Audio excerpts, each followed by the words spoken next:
Et à 9h11, on découvre donc les audiences d'hier soir avec La Grande Vadrouille qui fait encore un carton. C'était pourtant la 1000e rediffusion au moins sur TF1 hier soir. Plus de 7 200 000 téléspectateurs, 28,5% de part d'audience et donc un carton.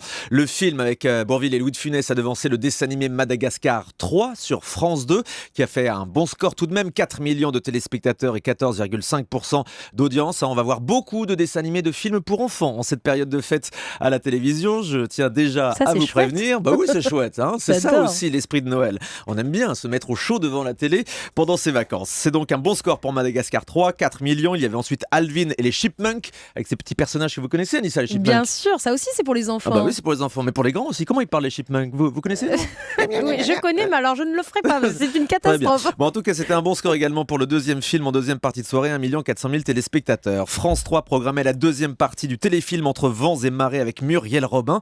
Bon score également, 3 600 000 téléspectateurs hier soir, 13% de part d'audience.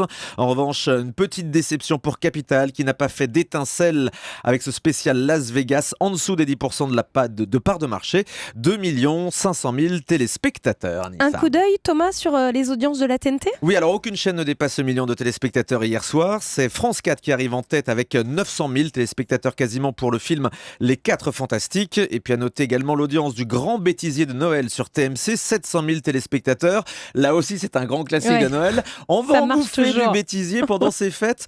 Là aussi, vous pouvez en être assuré. Voilà, donc ça, c'était pour les audiences du Prime d'hier soir. On passe aux audiences de samedi, Thomas ? Eh ben, si vous le voulez, allons-y. Avec Johnny Hallyday, la soirée événement proposée par TF1.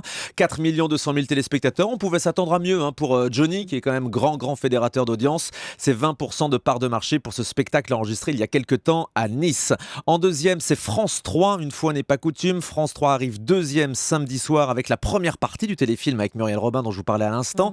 Entre vents et marées, c'est donc 3 400 000 téléspectateurs. On constate que l'audience a été sensiblement équivalente entre samedi soir et dimanche soir. Les gens qui ont regardé le premier épisode, logiquement, ont été voir le deuxième. Eh oui.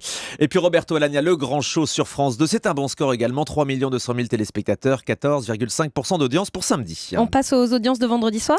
Vendredi soir, Arthur proposait une émission spéciale en direct avec Arthur qui ressemblait à une espèce de bêtisier mêlé de cérémonies avec des happenings. C'était des 7 d'or un peu, oui, non ça ressemblait à ça. C'est vrai que ça rappelait l'ancienne cérémonie des 7 d'or, avec également beaucoup de déconnades. On a vu notamment notre ami Willy Revelli dans la peau de la danseuse et chanteuse dans son Sia. juste corps moulant. Et je vous conseille d'aller voir le replay pour voir les images. 4 400 000 téléspectateurs, même 4 500 000 pour Arthur. C'est un bon score, 21% de part de marché. Et vendredi soir, c'est M6 qui est arrivé deuxième avec la série américaine Elementary. 3 700 000 téléspectateurs. Voilà donc pour toutes ces audiences et tous ces chiffres du lundi matin.